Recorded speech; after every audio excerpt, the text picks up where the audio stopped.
going to be a little bit different. I'm going to talk about more of the mindset behind being an artist, being an entrepreneur, being an artrepreneur, creative entrepreneur, and also some of the things that I personally struggle with that is not individual. You know, it's the things I struggle with are very common. I've been able to create coping skills for some of these common things that entrepreneurs experience, and I want to share them. I want more people to pursue their goals and pursue their dreams and to create their own realities and to experience success. So this topic today, we're going to talk about self-doubt. This can also be like imposter syndrome. So I'm not ad-libbing. I actually wrote out a little script for myself so that I stick to the subject and stick to the intention, so I don't go off on a tangent. Okay, self-doubt in being an artist, or being a creative entrepreneur, or being an entrepreneur, or just being a human. Self-doubt in being a human. Self-doubt is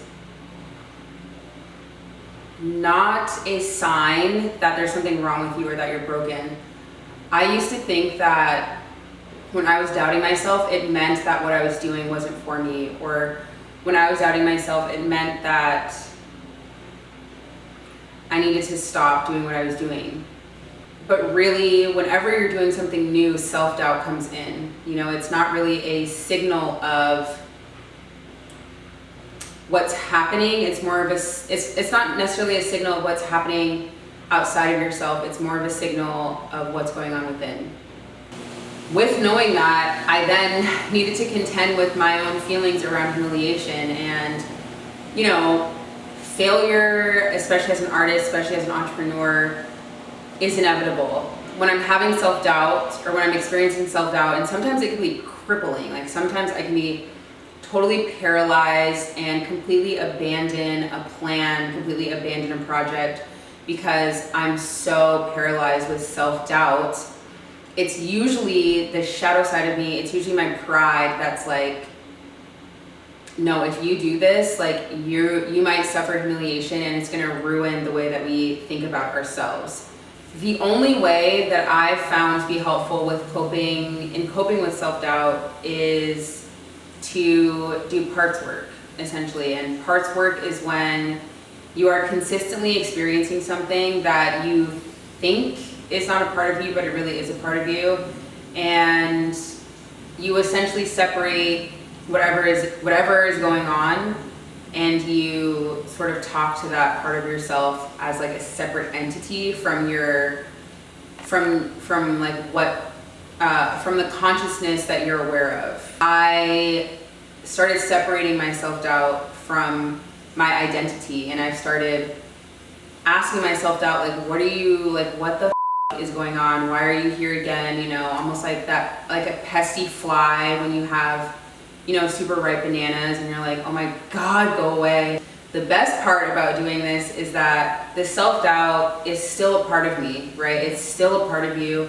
And so the answers that you get when you ask your self-doubt, whatever it's trying to tell you, is going to be true. Like, there's no doubt that it's going to be true, whatever answer you get.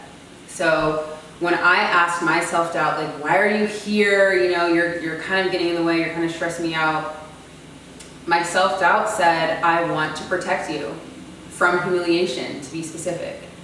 I want to protect you. I want to save you from feeling humiliated, because my self-doubt at some point in my life was created because I experienced humiliation and it felt so unbearable. It felt like I couldn't deal with it.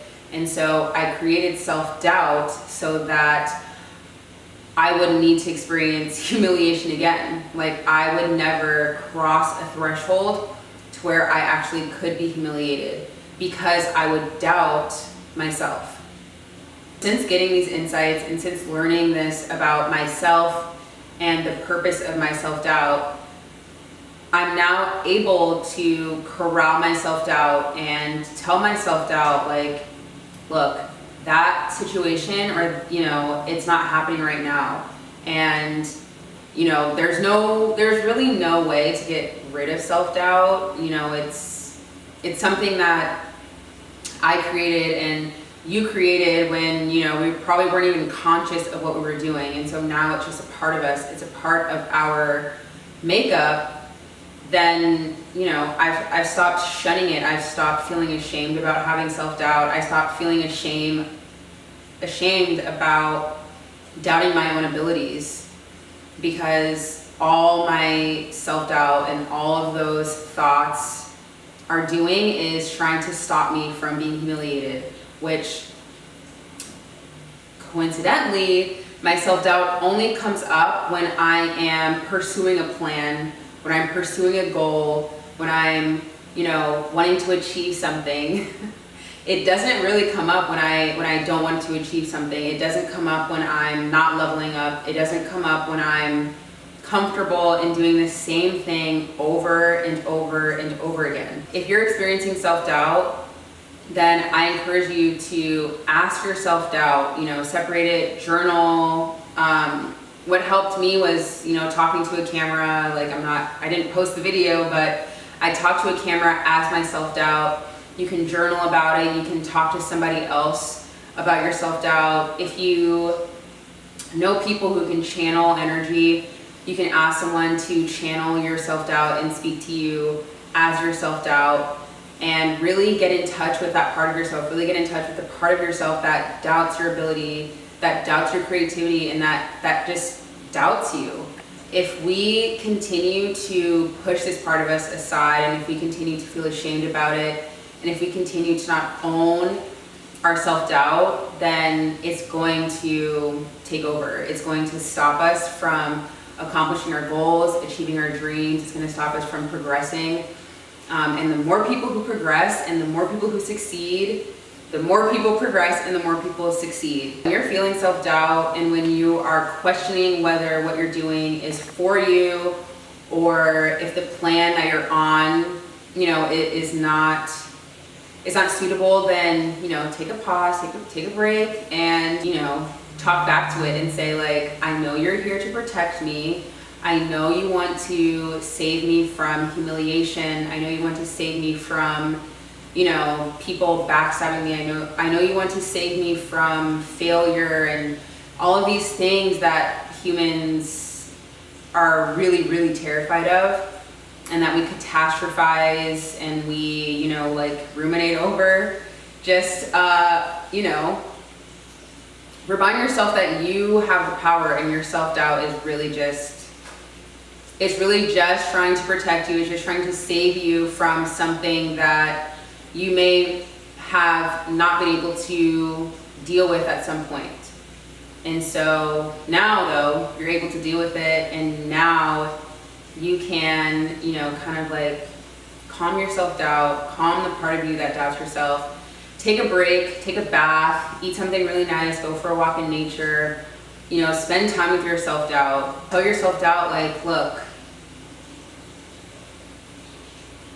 we're gonna do this regardless of what you say and what you think. We're gonna do this.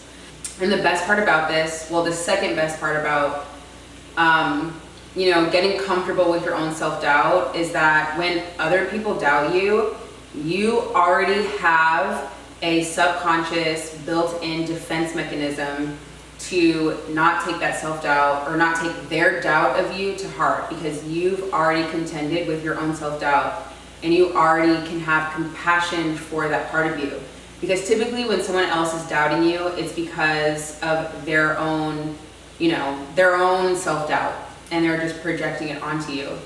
And so what you can do in those situations is you can, depending on what kind of person you are, you can either like stop talking to that person, you can have compassion for that person, you can, ask that person where their doubt is coming from, and you can help them get through whatever doubt they're experiencing that they're projecting onto you. Anyways, there is no wrong way to get comfortable with your self-doubt, but it's definitely been a helpful, useful tool, helpful coping skill to be able to deal with my self-doubt in a way that is compassionate, and deal with my self-doubt in a way that is just deal with my self-doubt in a way that I would deal with a baby who's doubting their ability to walk, or a little kid who's doubting their ability to add up 2 + 2. So with that said, I hope you found this video helpful. I hope that you were able to cope with your self-doubt a little bit better, or start coping with your self-doubt. I hope that you're able to progress in your dreams, progress in your goals, take action on what you want to do, take action on what you want to accomplish. And when that self-doubt does come up, you know how to deal with it. When that self-doubt comes up, you know what to do, and you know why it's there, and you can sort of take a pause and get to know yourself a whole lot better.